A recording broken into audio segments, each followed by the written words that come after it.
Entiendo que no todos estaban la anterior semana y es razonable que algunas cosas todavía no se comprendan. Yo valoro siempre el interés que tienen algunas colegas de leer, de interiorizarse, pero es compleja esta materia en términos jurídicos.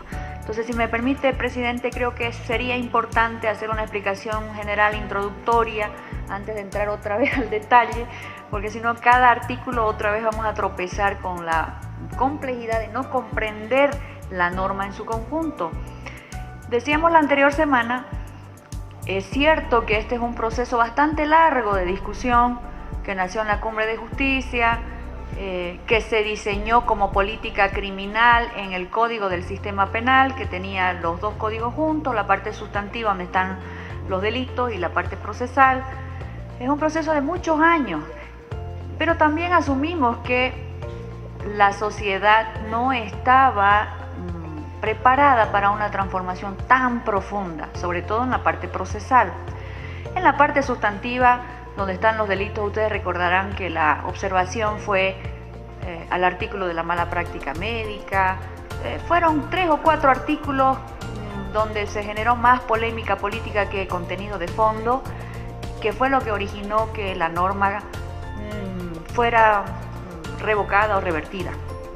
En la parte procesal, sin embargo, ni los abogados bolivianos, ni los académicos bolivianos, ni los expertos internacionales, y mucho menos en el Pleno, cuando la discutimos, hubo oposición a esa parte procesal, porque todos comprendemos, todas y todos comprendemos, independientemente de nuestra filiación política o nuestra ideología, que el sistema está pues colapsado y que había que procurar resolver los cuellos de botellas de ese colapso. Entonces, si no fuimos por el camino de la transformación estructural, que es lo que creo, incluso aquí en el Pleno hay muchos artículos que en el sistema penal fueron aprobados por unanimidad, si retrocedimos en esa política criminal integral, tampoco podemos quedarnos de brazos cruzados cuando todos los días vemos los problemas en la justicia penal, porque no es la misma materia que civil, que familiar, que administrativa, etcétera, teniendo además la atribución de resolverlos los problemas, que esa es nuestra atribución de hacer leyes. Bueno, con ese pequeño preámbulo, esta nueva norma que se llama de abreviación procesal, no se llama de abreviación procesal solamente, ojo, se llama, y eso se modificó ya en el detalle la anterior semana, se llama abreviación procesal y fortalecimiento a la lucha contra la violencia de niñas, niños, adolescentes y mujeres, que tiene 2 cosas. En la parte sustantiva, en la parte de los delitos, solo tiene 2 ajustes al Código Penal actual. Del procesal voy a hablar enseguida. De la parte sustantiva, ajusta para arriba la sanción del homicidio, porque no es posible en política criminal darle el mensaje que vale más una vida que otra, ¿no es cierto?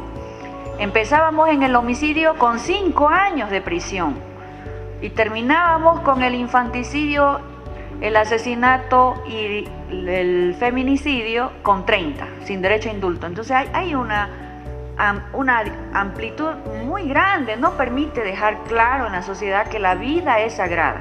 Entonces ahí en el homicidio se sube la sanción y en violación, niño niña, se sube un poquito la sanción. Son las 2 únicas modificaciones al Código Penal, a la parte sustantiva. En la parte procesal, sí hay una serie de medidas con la misma lógica, efectivamente, del sistema penal, de cortar con la chicana, para que no hayan suspensiones de audiencia, para que no hayan interminables incidentes y excepciones. Entonces, reglas parecidas a las del sistema penal, más suaves aquí, son las que se proponen para cortar la chicana. Hay un régimen totalmente distinto de medidas cautelares, eso lo ha explicado el presidente Borda, donde ya no es la parte acusada la que tiene que ir a reunir todos los papeles y defenderse, sino quien le acusa, o el fiscal o el querellante, el que tiene que probar que hay peligro de fuga, que hay peligro de obstaculización, etc. Y en el peligro de fuga, fíjense, hay algo bien importante. que refiere que hay que hacer una valoración, aquí se los leo incluso, dice, las circunstancias señaladas, bueno, esto es peligro de fuga, se valorará siempre atendiendo la situación socioeconómica de la persona imputada, porque ¿qué es lo que sucede? Las cárceles están llenas de detenidos y de detenidas preventivas de gente pobre, porque no tiene domicilio fijo, porque no tiene trabajo, porque no tiene cómo justificar que no se va a escapar, pero no se va a escapar porque no tiene plata para escaparse.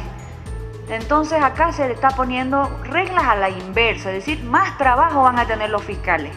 El fiscal no solo tiene que probar para poder pedir que haya una detención preventiva, que esta vez se pretende sea realmente la excepción y no la regla. El fiscal va a tener que decir por cuánto tiempo quiere esa detención preventiva, no que los meten y ahí se olvidan, nunca más nadie se acuerda que están ahí guardados.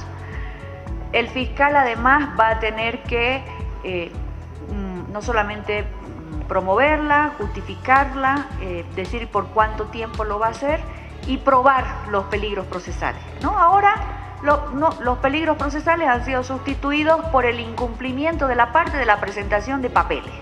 Y eso no es peligro de fuga ni de obstaculización del proceso. No voy a entrar mucho en las medidas cautelares porque ya las explicó el presidente Borra y seguramente habrá más discusiones. Sin embargo, me gustaría aprovechar para hacer esta precisión en la respuesta que requería la colega Pierola. Ella decía, no hay excepciones para la detención preventiva, y sí las hay. Hay un parágrafo tercero nuevo acá en esta norma que dice que obviamente es improcedente la detención preventiva cuando hay más de 65 años, o sea, todas esas reglas generales, pero el parágrafo tercero dice que todas esas reglas no aplican cuando se trata de delitos de lesa humanidad, de terrorismo, de genocidio, de traición a la patria, de crímenes de guerra, contra la libertad sexual o la violencia contra las mujeres, niñas, niños, adolescentes y adultos mayores. Ahí por técnica normativa estamos poniendo a las mujeres al final, eso lo digo para quienes están en el equipo técnico para que lo ordenen antes que lo aprobemos.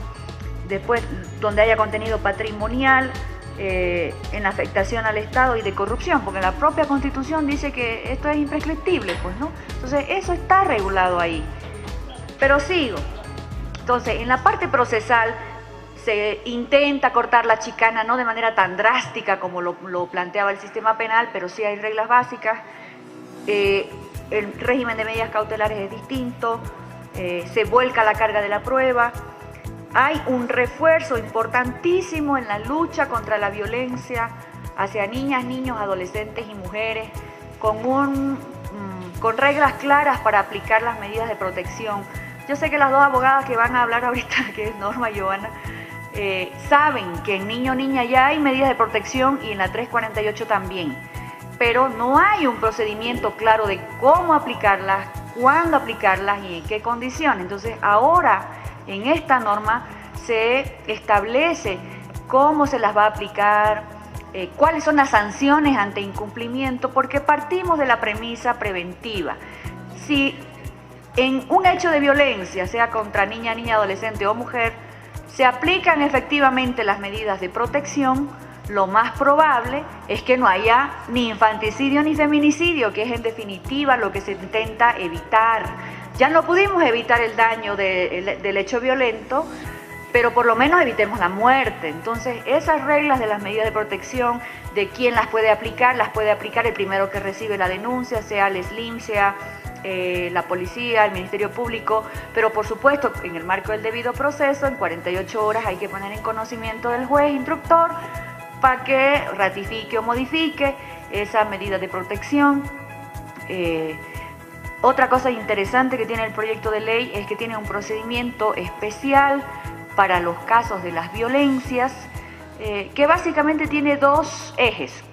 La primera, para evitar la revictimización, eso de estar peregrinando con el certificado médico de aquí para allá. Hay incluso jurisprudencia constitucional en materia penal que refiere que ya no es necesario para que un certificado médico valga que sea homologado o que sea expedido por el IDIF en el marco de la libertad probatoria. Y la segunda cosa que también está acá es que si se activa la vía penal por un hecho de violencia, y ya se imponen medidas de protección a niño, niña, adolescente, como asistencia familiar, como no acercarse a la víctima. Se pone asistencia familiar, se dice con quién se quedan los chicos en la custodia temporal mientras dura el proceso, que el juez penal pueda hacer una resolución integral y además de ratificar la asistencia familiar, desvincular a la unión libre de hecho o disolver el matrimonio, también pueda establecer la patria potestad de los hijos.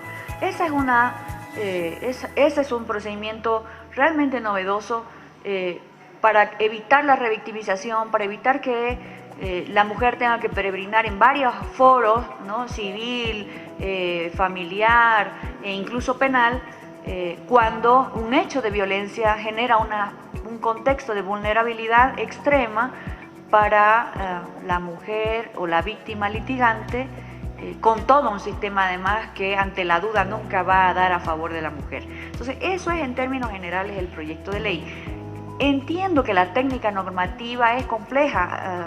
Yo decía, ¿por qué hacemos a veces leyes facilitas de entender y otras puro bis? Pero bueno, el proyecto de ley llegó así del Ejecutivo y al final solo es técnica normativa, ¿no es cierto? El contenido es lo importante y es lo que ahora estamos discutiendo. Y finalmente, presidente, no estamos cambiando la regla de la rebeldía, incluso lo voy a leer el artículo vigente, donde ya se habla de la prosecución del juicio en rebeldía.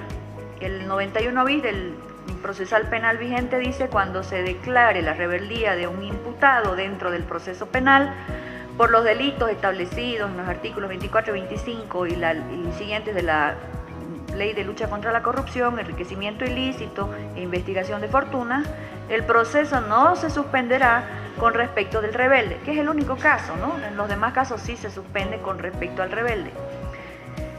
Lo que sucedió es que sí hubo una propuesta de la segunda vicepresidencia de modificar este artículo y hemos dicho que todavía lo vamos a analizar, pero eso no está ahora en el proyecto de ley. No está incluido, no está incorporado modificar nada respecto a la rebeldía. Fue una propuesta de la segunda vicepresidenta que el equipo técnico quedó en analizar para que no haya choque constitucional. Gracias, presidente.